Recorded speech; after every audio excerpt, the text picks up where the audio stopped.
Bismillahirrahmanirrahim. Assalamualaikum warahmatullahi wabarakatuh.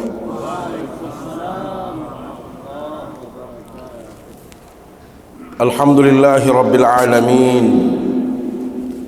Wal 'aqibatu lil muttaqin wa la 'udwana illa 'alal zalimin. Ashhadu an la ilaha illallah wa ashhadu anna Muhammadan 'abduhu wa rasuluh. Allahumma salli wa sallim wa barik ala sayyidina Muhammad wa ala alihi wa sahbihi ajma'in.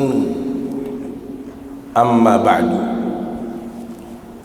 Yang mulia para alim ulama, para tuan guru, para asatidz, para pendengar Pro 1 Radio Republik Indonesia Mataram, dimanapun berada yang menangkap siaran kita di pagi hari yang penuh berkah ini, termasuk kami hormati para marbot, para takmir yang merilai kajian ini melalui musalla-musalla dan masjid-masjidnya.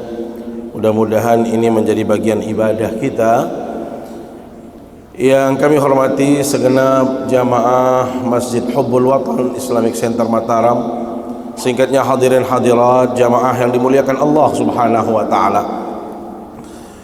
Mengawali kajian kita pada pagi hari yang penuh dengan kemuliaan ini, mari kita sama-sama memanjatkan puji syukur kehadirat Allah Subhanahu wa taala.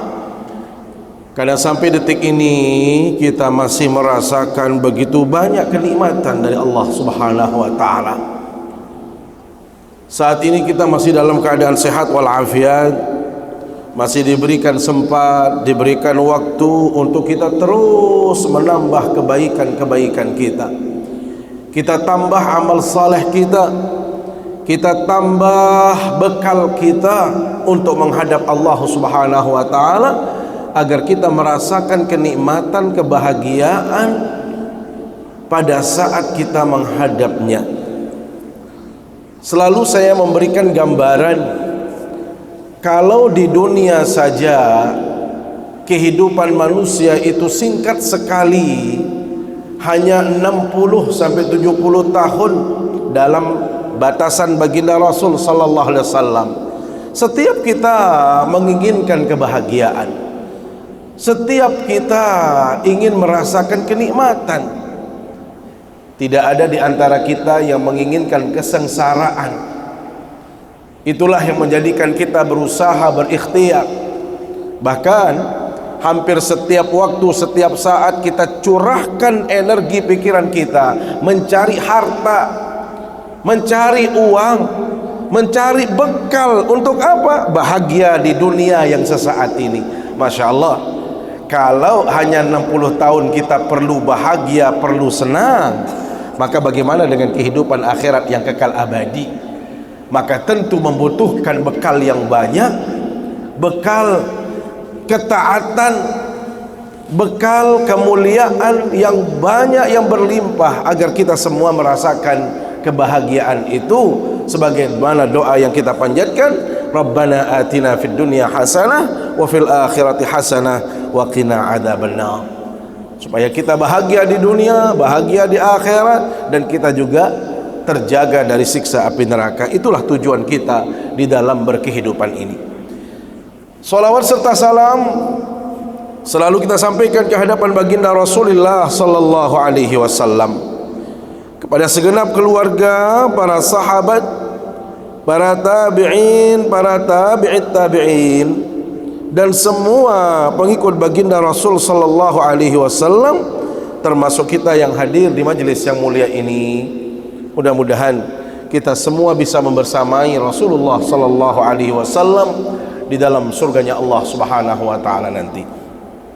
Bapak Ibu jamaah yang dimuliakan Allah Subhanahu wa taala, kajian kita melanjutkan kajian surat As-Saffat, tepatnya di ayat yang ke-40 sampai dengan 44. Sebagaimana biasa Bapak Ibu, saya akan membacakan ayat ini untuk kita simak bersama, untuk kita resapi, untuk kita renungkan.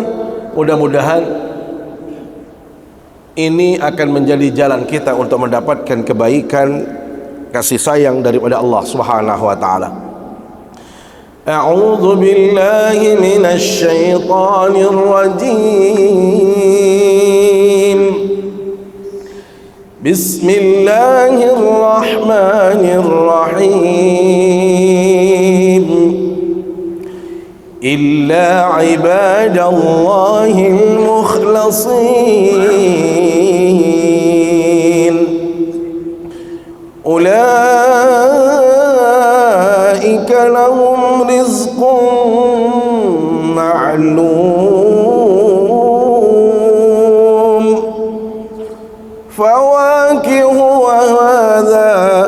Fawakihu wa hum mukramun fi jannatin na'im ala sururin mutaqabilin yutafu alaihim bika'sin min ma'in bayda'a ladzatin lisharibin la fiha ghawlun wa la hum anha yunzafun. Jamaah yang dimuliakan Allah Subhanahu wa taala, ayat yang kita bacakan tadi berbicara tentang bagaimana kenikmatan yang Allah berikan kepada mereka-mereka yang disebut sebagai orang-orang yang ikhlas di dalam melakukan apapun dalam kehidupan ini. Karena sebelum ayat ini dijelaskan tentang bagaimana azab bagi mereka-mereka yang mendustakan Allah Subhanahu wa taala. Mereka-mereka yang ingkar kepada Allah itu dijanjikan azab yang pedih. Maka ada orang yang selamat dari ancaman Allah, ada orang yang selamat dari siksa Allah Subhanahu wa taala. Siapa mereka, Bapak Ibu? Illa ibadallahil mukhlasin, kecuali hamba Allah yang memang benar-benar ikhlas. Ikhlas ini, Bapak Ibu, sesuatu atau ucapan yang sangat ringan sekali, mudah disebut, tetapi praktiknya subhanallah berat sekali. Jadi yang paling berat itu sebenarnya ikhlas. Kalau kita mengkaji bagaimana perdebatan sanggahan iblis di hadapan Allah Subhanahu wa taala setelah mereka dikeluarkan dari surganya Allah Subhanahu wa taala karena kedurhakaan, karena pembangkangan terhadap Allah, karena mereka tidak mau bersujud di hadapan Nabi Adam, maka mereka dikeluarkan oleh Allah Subhanahu wa taala. Bapak Ibu, satu permintaan daripada iblis, apa itu? Qala rabbi bima aghwaytani la uzayyina lahum fil ardi wa la ughwiyannahum ajma'in. Ya Allah, karena engkau sudah memvonis saya ini sebagai orang yang durhaka, orang yang tidak benar, orang yang bersalah, maka ketahuilah ya Allah, saya bersumpah di hadapanmu, satupun di antara hambamu tidak ada yang lepas dari radar saya. Apa maknanya? Satupun dari manusia itu tidak ada yang lepas dari godaan iblis. Bapak Ibu, makanya jangan heran kalau kadang-kadang kita ini mau melakukan kebaikan, menjadi orang baik sekali, mau bersedekah, tetapi di sisi yang lain kadang-kadang berat sekali, mau ke masjid juga berat. Kenapa? Karena iblis, sana setan itu akan selalu hadir terus dengan segala upaya. Jadi dia tidak akan pernah berhenti selama manusia itu ada. Maka pernyataan iblis di hadapan Allah, ya, setan itu berkata di hadapan Allah, karena engkau sudah memberikan labeling kepada saya, kepada kami ini sebagai orang yang durhaka, maka tugas kami adalah bagaimana menjadikan hambamu itu jauh darimu, bagaimana mereka lupa kepadamu, bagaimana mereka harus durhaka di hadapanmu. Itu adalah perjanjian iblis. Maka inilah yang kita rasakan dalam kehidupan kita, Bapak Ibu, ya. Untuk berbuat baik itu tantangannya banyak sekali. Tetapi sebaliknya kalau kita ingin maksiat, ingin jahat, Masya Allah. Nih saudara-saudara saya, harus menjadi catatan. Satu sisi kita berbangga, bersuka cita dengan adanya MotoGP. Saya juga sangat senang sekali, walaupun saya tidak hobi, karena saya bisa berkendara. Saya lebih suka nonton di TV. Tapi bangga kita selaku warga Nusa Tenggara Barat. Kami senang. Tetapi saya ingin mengingatkan saja, karena saya juga punya pengalaman. Saya pernah menonton sepak bola di Senayan, di Soekarno-Hatta. Waktu itu final antara Indonesia dengan Thailand. Itu membeludak, stadion itu nggak ada tempat. Bapak Ibu, miris rasanya kita ini. Belum, seolah-olah kita belum merdeka. Apanya yang belum merdeka? Mindset, cara pandang para penonton. Satu, kalau bicara mohon maaf, kencing itu sudah nggak ada lagi teratur-teraturnya. Ya, orang sudah tidak lagi mau kencing ke tempat kamar mandi. Apalagi di kamar mandi itu sudah kotornya luar biasa. Ya, karena ini memang kesalahan kita. Karena cara pandang kita sangat pragmatis, ya. Pokoknya sudah tidak berpikir lagi keselamatan orang, kenyamanan orang. Kadang-kadang kencing di mana-mana. Ini satu. Yang kedua, namanya waktu main bola itu malam. Siang saja sudah datang. Yang paling saya khawatirkan adalah sholatnya di mana. Seolah-olah kalau ada tontonan itu ada rukhsah gitu ya. Padahal nggak ada rukhsah itu. Maksud saya hal yang sama dengan di MotoGP nanti. Ya, teman-teman walaupun nonton jangan lupa sholatnya. Itu yang mau saya ingin sampaikan, ya. Jangan lupa, apalagi ini teman-teman driver yang luar biasa senyum terus. Kenapa? Karena banyak penumpang, banyak yang menggunakan jasanya. Sholat itu utama. Ya, jangan gara-gara kita mencari rezeki, ini lihat, setan itu akan hadir di situ. Sudah kejar, sudah tonton, sholat tidak. Ya, kemudian kadang-kadang ya masih mending ada yang kencingnya itu ya pakai botol ditaruh. Tapi kalau kita sedang nonton bola itu dibuang ke, apalagi kita selalu kalah kalau sudah sama Thailand ini, sama Malaysia. Nah, itu dibuang itu, dilempar pemainnya. Ya Allah, miris. Maka dari situ saya nggak mau nonton lagi. Ya, dulu fanatiknya luar biasa saya dengan siapapun yang main. Ya, Bapak Ibu, jadi jangan gara-gara tontonan, hiburan atau kegiatan-kegiatan keduniawian ini menjadikan kita lupa kepada Allah SWT. Ya, inilah cara setan itu banyak sekali. Bapak Ibu, sudah jelas dalam surat Ar-Ra'd dijelaskan.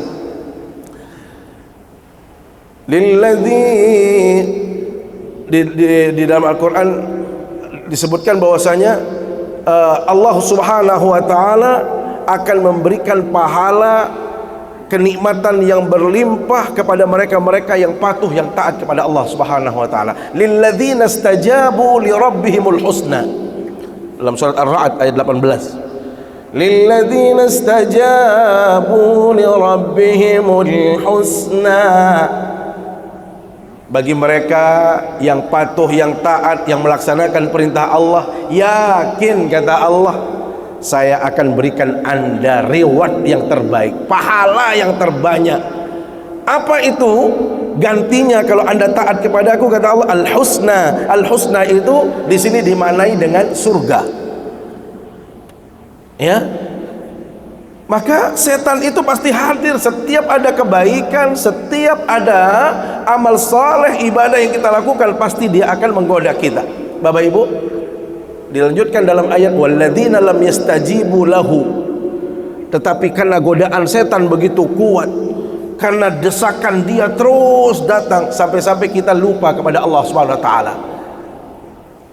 Walladzina lam yastajibu lahu law anna lahum, karena dia tidak patuh kepada Allah, dia tidak taat kepada Allah. Nih Bapak Ibu, gara-gara dia tidak taat kepada Allah, mengikuti setan, mengikuti hawa nafsunya, sehingga dia cari rezeki sebanyak-banyaknya, tidak kenal siang, tidak kenal malam, tidak kenal waktu, terus. Kenapa? Karena dia ingin kaya, dia ingin menjadi orang yang berpunya. Bapak Ibu, apa kata Allah SWT?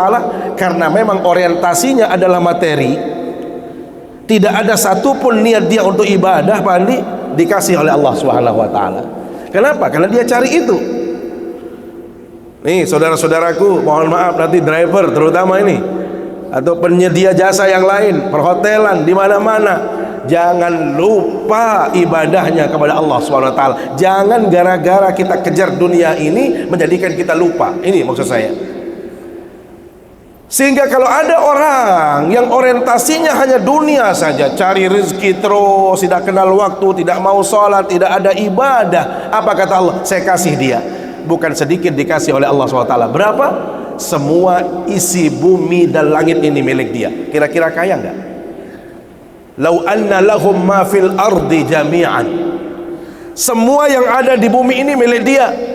Pak Andi, saking kayanya kita tanya, ini punya siapa? Si Fulan. Ini punya siapa? Si Fulan. Pokoknya kiri kanan sepanjang, bayangkan dunia ini milik dia, Bu. Kira-kira kalau ada orang dunia ini milik dia, kaya apa tidak? Jadi status kita itu hanya ngontrak sama dia. Hebat dia, ini kayanya luar biasa. Mungkin nggak ada di NTB ini, nggak ada di Indonesia ini, nggak ada juga di dunia ini. Saking kayanya, dialah yang memiliki semuanya. Apa kata Allah? Wa mithlahu ma'ahu, saya kasih lagi satu lagi. Jadi dua dia punya kekayaan. Kenapa? Karena orientasinya di situ, kecenderungan dia di situ, hanya cari harta saja, tidak ada ibadah. Walhasil dia datang menghadap Allah menjadi orang kaya, Pak Haji Saleh, terkaya pada saat itu. Laftadau bihi, di padang mahsyar kelak, karena dia datang dalam keadaan kaya raya. Bapak Ibu, begitu berhadapan dengan hukumnya Allah SWT, apa yang terjadi kemudian? Dia mau negosiasi sama Allah. Ya Allah, sudah, saya nggak perlu diazab tuh kekayaan saya tebus diri saya. Gimana? Mau nyogok di hadapan Allah. Kira-kira kalau hari itu kita nyogok bisa nggak? Bapak Ibu, dia mau sogok Allah di hari kiamat. Ya Allah, bebaskan saya dari siksa. Kenapa? Tuh, harta saya banyak, dah ambil saja itu harta. Kalau di dunia mungkin masih bisa ada toleransi seperti ini, ya kan? Tetapi kalau di akhirat, inilah yang kita sebut keadilan Allah itu hadir di situ. Maka Bapak Ibu yang dimuliakan Allah Subhanahu wa taala, setan itu akan selalu hadir di tengah-tengah kita, karena itu adalah janjinya di hadapan Allah. Ya Allah, tolong biarkan kami hidup sampai hari kiamat.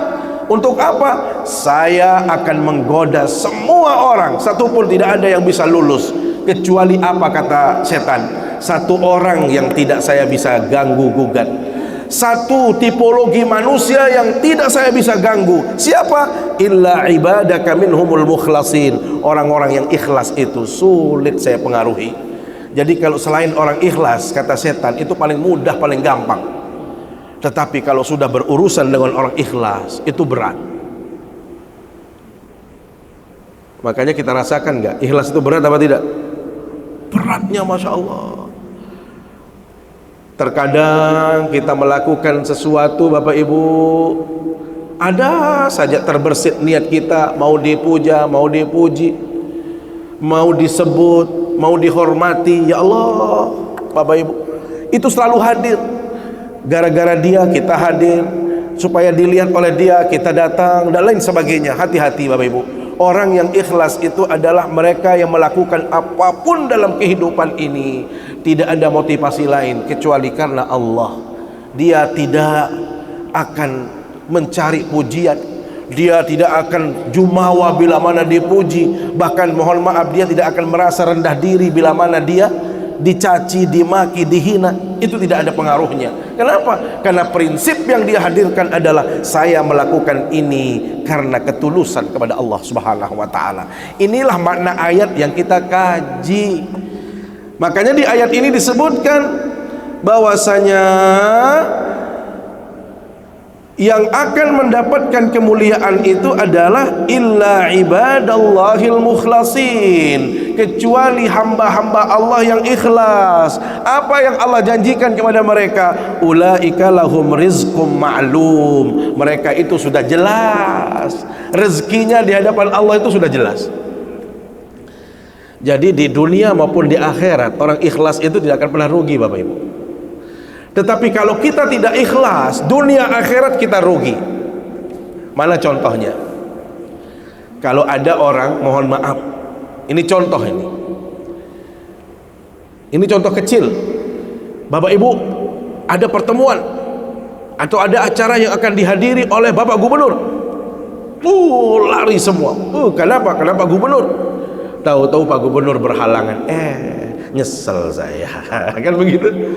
Misalnya ada pengajian yang dihadiri Pak Gubernur, karena motivasinya mau ditunjukkan dirinya kepada Pak Gubernur, begitu dan Pak Gubernur nggak datang, aduh, kenapa saya datang tadi ya?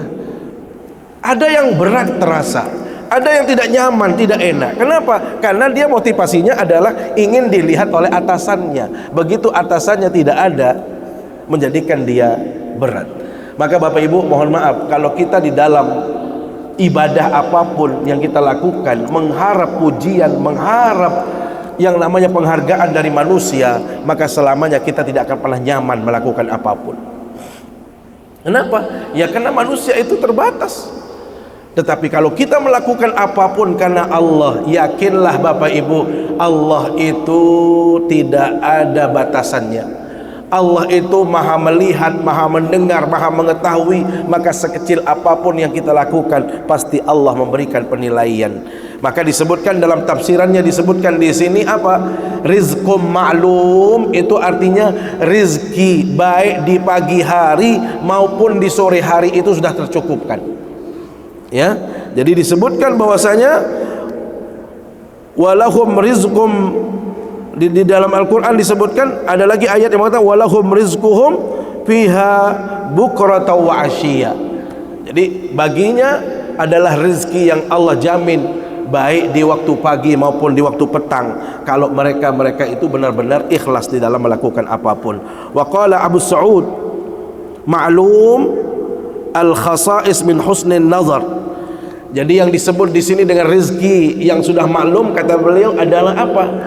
Kenikmatan yang luar biasa, nikmatnya memandang, nikmatnya merasakan, tenangnya hati, itu dia akan rasakan kalau kita ikhlas.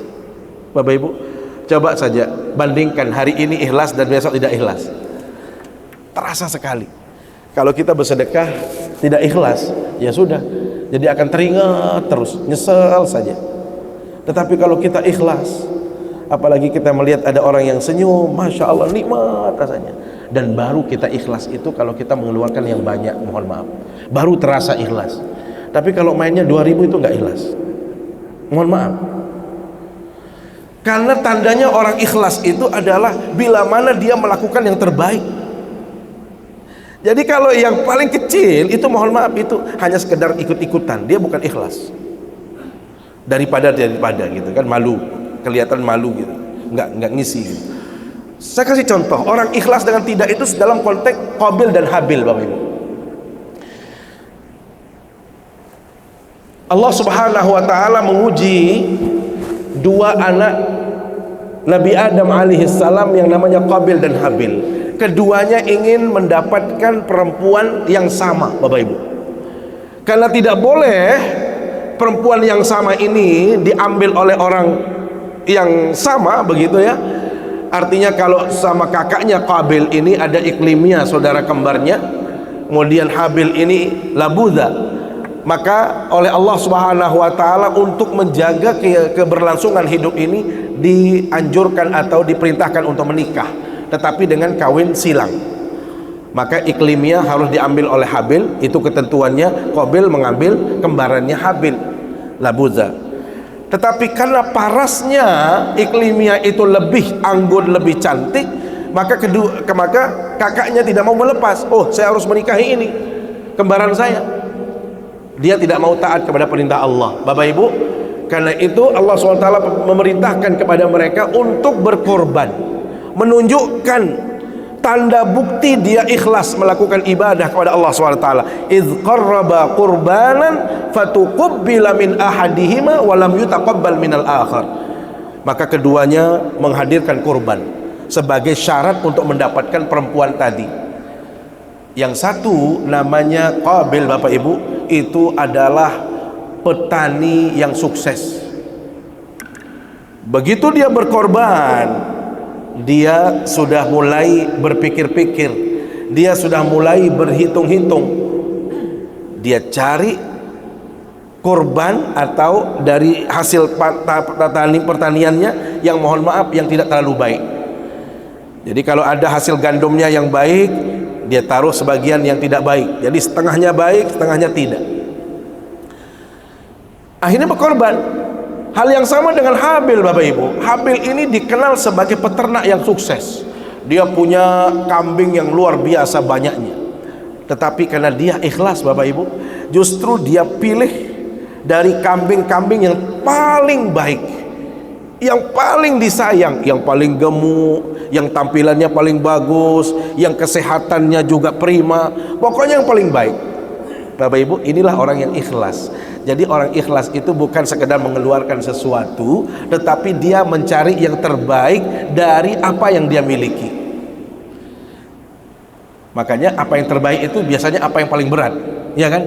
Saya tanya, mana lebih berat 100.000 dengan 2.000? Mana yang lebih berat bersedekah 100.000 dengan 2.000? 100.000.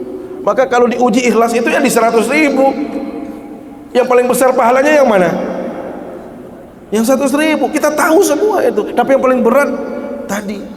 Maka intinya dalam ibadah itu, Bapak Ibu, orang ikhlas itu ditunjukkan dengan beratnya nilai ibadah tadi, ya, beratnya untuk dilakukan. Itu standar orang ikhlas. Jadi jangan berpikir ikhlas itu yang penting kita mau sajalah sesuai dengan kehendak kita. Bukan, yang paling berat. Makanya kalau masih main 2.000 nanti ini hari Jumat ini, kalau main kota amal 2.000 berarti belum ikhlas. Jujur itu belum ikhlas. Tapi kalau sudah mainnya sudah naik sedikit menjadi 50.000, nah itu sudah mulai ikhlas itu. Mulai ikhlas. Itu contohnya mana? Qabil Habil. Qabil juga bersedekah, berkorban, tetapi dia pilih-pilih yang buruk-buruk dicampur dengan yang baik-baik. Tapi kalau Habil yang terbaik, maka yang diterima adalah apa? Kurbannya Habil. Bapak Ibu, sama dengan cerita Bani Israel, 3 orang Bani Israel. Ingat, 3 orang Bani Israel itu diuji oleh Allah SWT dengan penyakit dan kemelaratan yang luar biasa. Singkat saja, satu itu penyakit kulit, yang kedua itu kepala pelontos, yang ketiga itu orang buta. Bapak Ibu, didatangkan malaikat oleh Allah SWT, datangi orang-orang yang berpenyakitan tadi, tanyakan apa maunya. Semuanya mau baik, semuanya mau sehat, semuanya mau sembuh. Maka disembuhkan oleh Allah SWT. Begitu ditanya oleh malaikat tadi, apa yang engkau mau dari harta?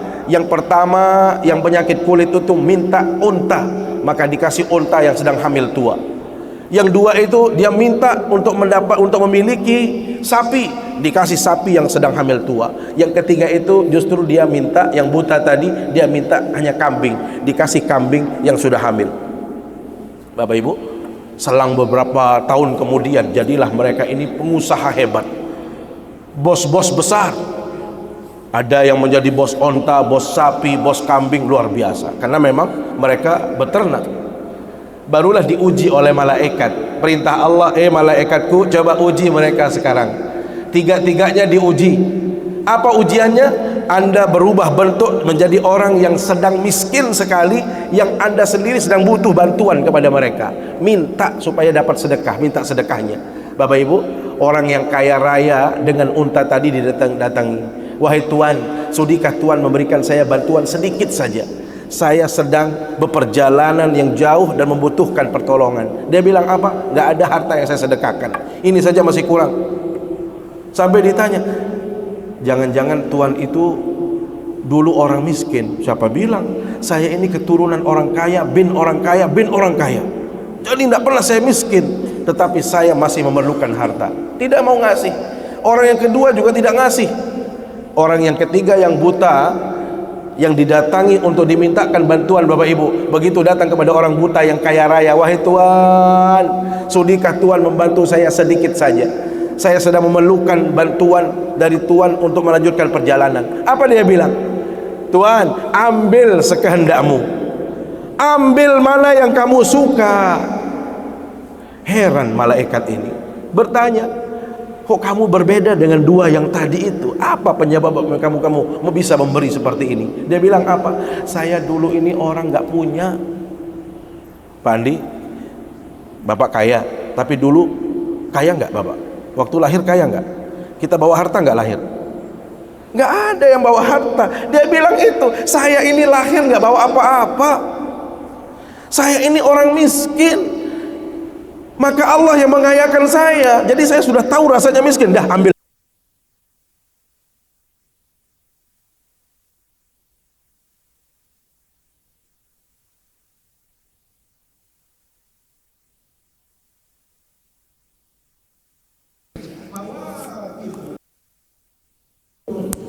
Allah muliakan mereka yang ikhlas-ikhlas ini di dalam surga. Bapak Ibu, kalau kita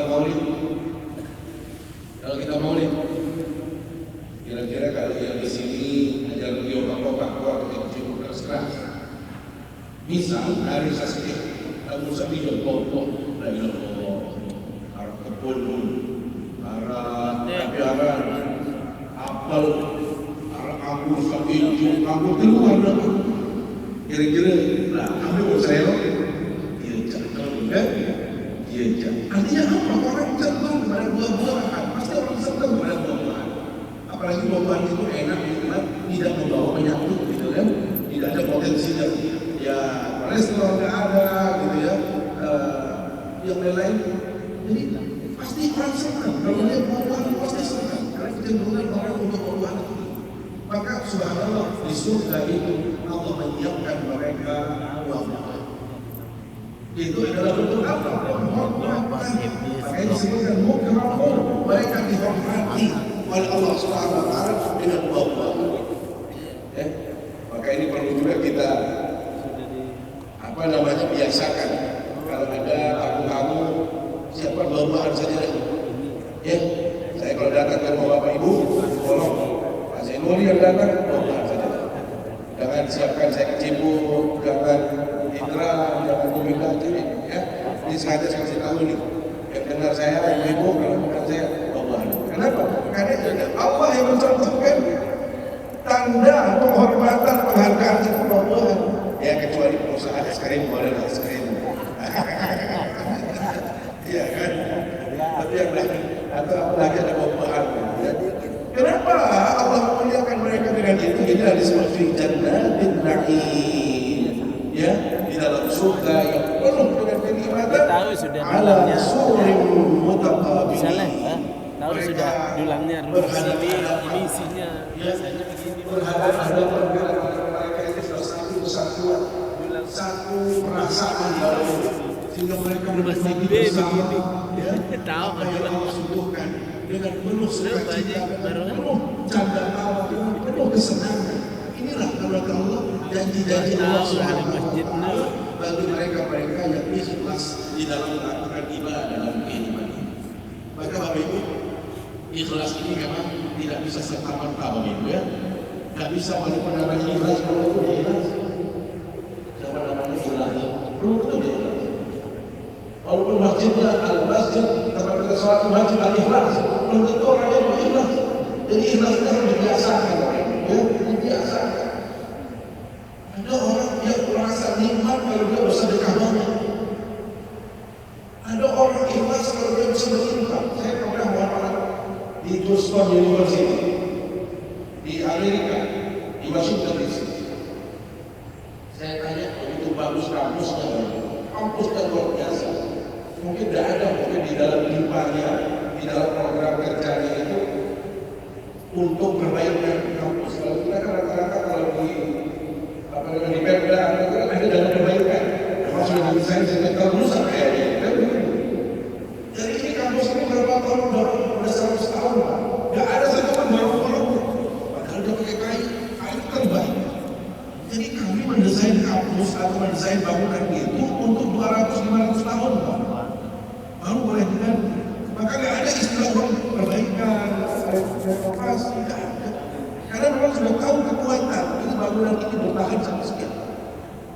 Dan mungkin perlu seperti itu kita ini kalau membuat perencanaan itu jangan hanya 5 tahun atau desainnya setiap tahun. Ini menghabiskan makanya dana-dana itu. Karena ada yang bagus-bagus dirusak. Karena tidak rusak-rusak dirusak, lalu diperbaiki lagi. Bapak Ibu, saya tanya, kok bisa begini? Jadi dia sudah desainnya, ya, kampus kami sudah didesain begitu indah, begitu mewah. Saya tanya, dari mana budgeting kampus ini? Dia bilang apa Bapak Ibu? Kami menolak bantuan pemerintah. Kami dapat bantuan pemerintah, kami tolak. Kasih yang lain saja. Loh, dari mana? Di sini banyak orang-orang kaya yang mau bersedekah. Luar biasa. Orang kaya di sini banyak Pak. Mereka sudah mau sedekah semua. Loh bagaimana? Apa yang Anda berikan? Bayangkan dia punya perusahaan ini. Dia bilang perusahaan saya kasih untuk kampus. Ya, ini saya kasih. Terus apa yang Bapak berikan kepada mereka? Lihat tubuh yang di depan itu katanya. Kartu nama hanya ditaruh paling atas lagi, tidak kebaca dari bawah. Kalau kita kan mohon maaf, sudah modalnya hanya 5 juta, susah sekali tanda tangan. Kecuali BI ya, karena belum dapat lagi saya. Bapak Ibu seperti itulah kendalanya kita. Jadi tidak ada orang yang mohon maaf mau berdonasi. Ya, padahal di Eropa sendiri tidak sulit mencari orang ikhlas. Banyak sekali. Saya pernah masuk waktu kegiatan itu kepada SAM namanya, semacam NGO Bapak Ibu. SAM itu artinya so other make it. Semua orang harus makan. Yayasan yang di training bagaimana cara menservis orang-orang yang ada di jalan, orang-orang yang bermasalah secara mental dan lain sebagainya. Jadi kita diminta untuk menservis mereka. Saya dikasih baju khusus, nanti Bapak kalau mau kasih mereka makan, cara taruh sendoknya begini, ya. Terus buahnya di sini posisinya, Bapak berdirinya di sini. Bapak Ibu, saya kaget. Begitu dia masuk, itu kan lusuh. Bayangkan orang gila, orang apa itu kan, homeless itu, yang tidur di jalanan itu berbau-bau.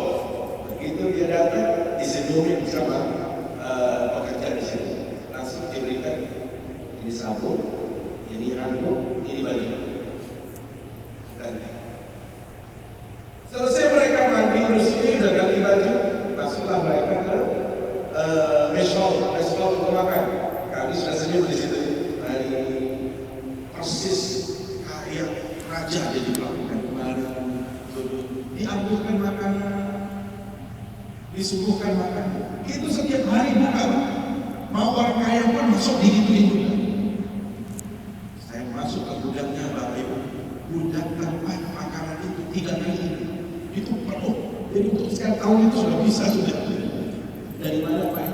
Ini donasi semua. Kita nggak tahu dari mana Pak. Kok kita nggak bisa sih?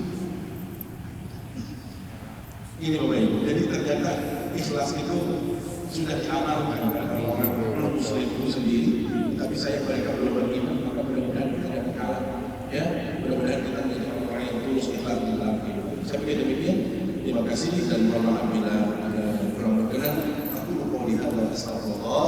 Assalamualaikum warahmatullahi wabarakatuh.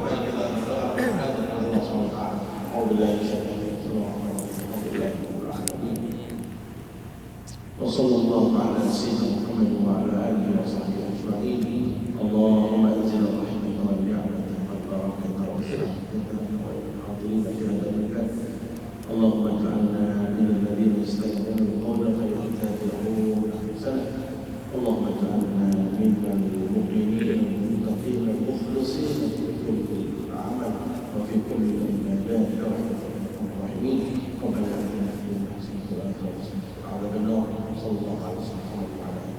Subhanallahi wa bihamdihi.